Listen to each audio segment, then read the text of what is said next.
6 gear items that I wish I'd bought sooner.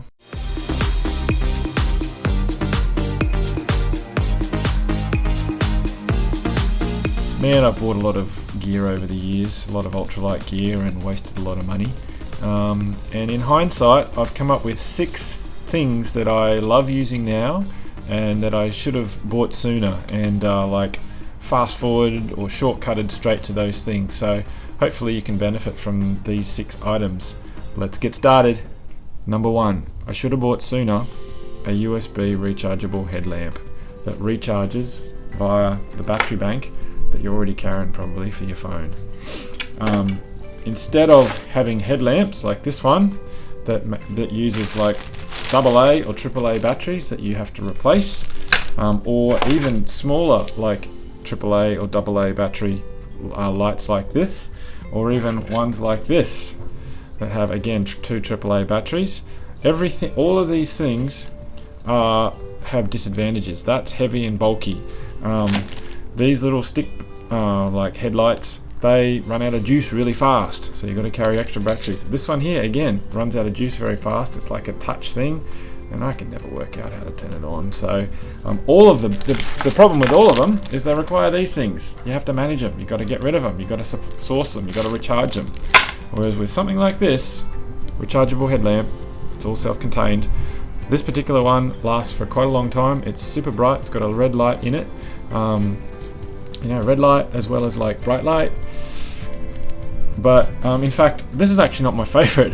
I've got another one, the Black Diamond Iota. I actually like this one better. It's just got one big button for the bright light. There's no red light. It doesn't actually last as long as this yellow one, and it's not as bright, but it's much more simple to operate. So I actually quite like that. So I've got 2, but I should have bought both of these earlier. Number 2 item I should have bought sooner was a mobile portable thermometer. I love this thing, and I carry it with me all the time. I even have it at home sometimes, or take it to school, and it just helps me understand my environment much better. It doesn't weigh much, it's an ounce, 28 grams I think, and so I'm always aware of what temperature it is and how cold or how hot it is, and that helps me like manage my clothing layers, my comfort level, my sleeping comfort. So I've had this for about a year and a half, but I should have bought it at the beginning. I actually experimented with lots of different types of thermometers, and I actually ended up finding this one. It's like an Accurite window thermometer. So I just took the suction cap off and I put it on that carabiner, and I put it on my my sternum strap. I often carry it along with my other little jingles, my pocket knife and my whistle, and so those 3 things are my essentials. So I recommend travelling or hiking with a thermometer. I know it's a bit nerdy, but anyone who travels with me or hikes with me loves also knowing what the temperature is, and it helps you be safer with keeping warm and keeping aware of what's happening in your surroundings. Number 3 item I should have bought sooner was a really good dedicated coffee mug. I like having my food and my hot drink at the same time, so I realised I really like having a dedicated cup. Now I've tried using like a titanium pot as my pot and my mug, and it's possible, but often it's way too big to drink from. Have it half full, third full, and also if you want to eat and drink, you can't do that, so it's one or the other. So I really want to have 2. So I've tried like lighter weight titanium mugs like that. It's a Snow Peak 450 mug, and it's okay, but then you got to manage like the heat. You can't hold it, you got to put it on there, and then often you got to put a lid on there, so it ends up being quite a rigmarole, and lots of things to manage. I've tried like lightweight disposable like coffee cups, and they're good because they're light, but they end up crushing real fast in your pack, and the lids don't end up fitting very well. Even after the first go, they don't seal very well, so that's not a great solution. I've tried double titanium mugs, and they don't really keep the drink hot for that long, and they're quite heavy in the end with double wall. You've got to put like a cap on it, so it ends up being quite heavy. I've tried things like this, which is just like a plastic one, 500ml with a sleeve and a lid and stuff, and that's alright, but it's on the big side. So my best system really is like this little cup here, which I got with a Cedar Summit Alpha Pot 1.1, which was like this little pot thing that I've reviewed, and that was the cup that came with it, and I really quite like it. So it's got a removable sippy lid, it's got a plastic main body that sort of like ridges on there, so it's nice and insulated. It's got this lightweight insulating like sleeve that goes on it, and yeah, the lid snaps on there, so all up it's about 70 grams, about 50 grams just without the lid. And I'd definitely recommend that getting that sooner, like a dedicated plastic mug, because plastic's good to drink from. It doesn't burn your lips the way like a titanium pot will when you drink it. You've got to either have a lid, or you've got to have hot lipped plastic things to like manage that burning. Even like a dollar like plastic cup from Kmart, like this thing here, it's not really that heavy, it's like 70 grams, and I really like the idea of having like a dedicated handle in there. So I should have bought sooner a dedicated plastic lightweight coffee mug.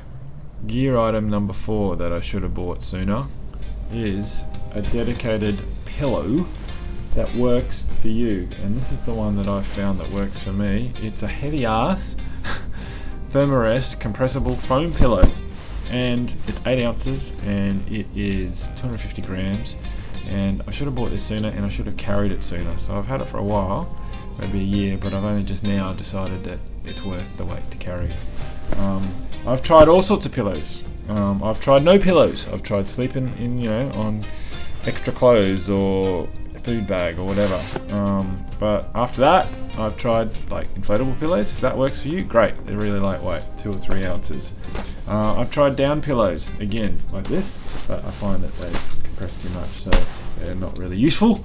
Like foam pillows like that, or inflatable pillows like that, or even like a cut down pillow from home, like synthetic, or some foam. I've got some foams like stripped in there. I'm thinking about using that one maybe, or even like a garden seat like that.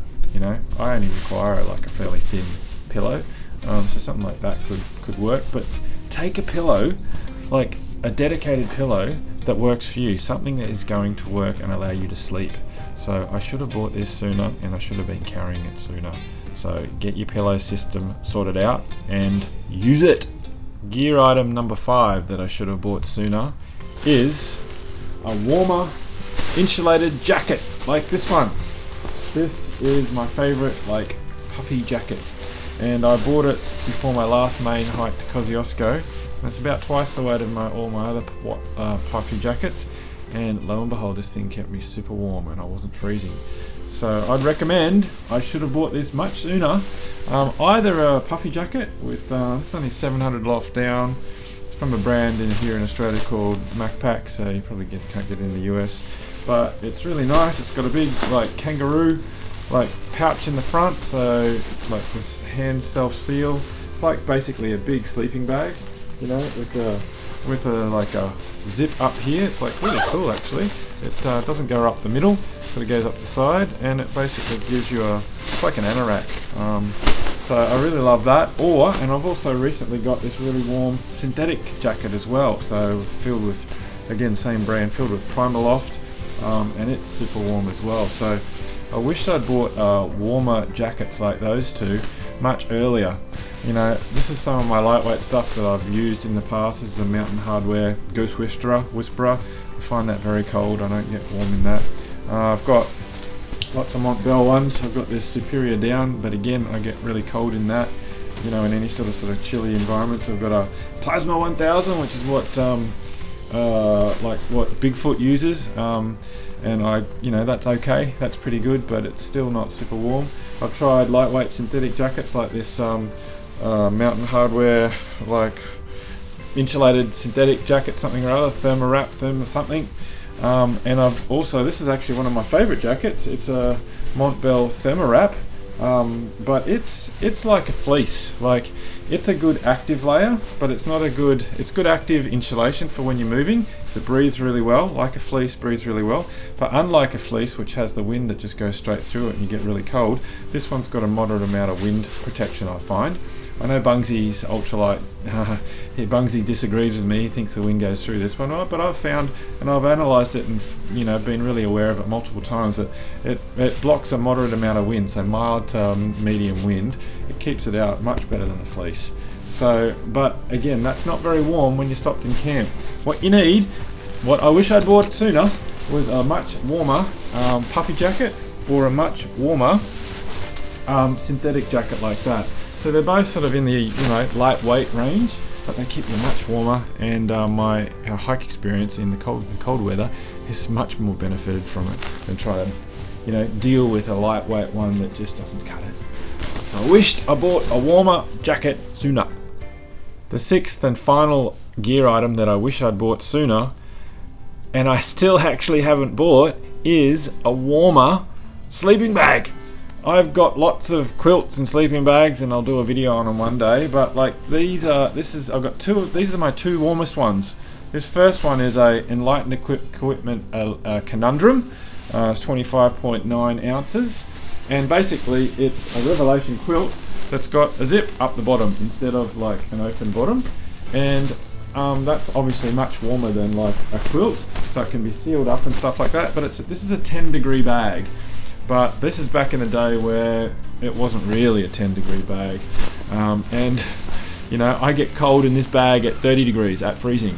So I know that Enlightened Equipment have increased their down overfill now by 30% more, which is a much better thing. So it feels like the baffles to keep it much warmer and less cold spots. But this bag is not warm enough for me for under freezing. So I need to buy a warmer bag. Now, this is my other warm bag, which is a Sierra Design Zissou Plus. It's a 15-degree bag, but which is like -9. But I mean, I was adequately warm in this down to -7, but I had heaps of extra layers on. I actually had that red puffy jacket I was speaking of. So this bag really isn't warm enough on its own for under freezing or a few degrees under freezing for me as well. And they're my two warmest bags. So I'm a cold fish. I've got not a lot of body fat now, which is the way I prefer it. So I need to carry more down, and I need a warmer sleeping bag. So I really wish I'd bought a warmer, heavier version of this Conundrum a few years ago, and I'm still yet to basically buy a 0-degree or -18 Celsius degree bag. So I wish I'd bought a warmer sleeping bag for the colder months sooner, and I still haven't bought it. So get going, Blue Boy. So that's my 6 gear items that I should have bought sooner. One of them I'm still yet to buy. Hopefully that might have helped you out a little bit. Blue Boy out.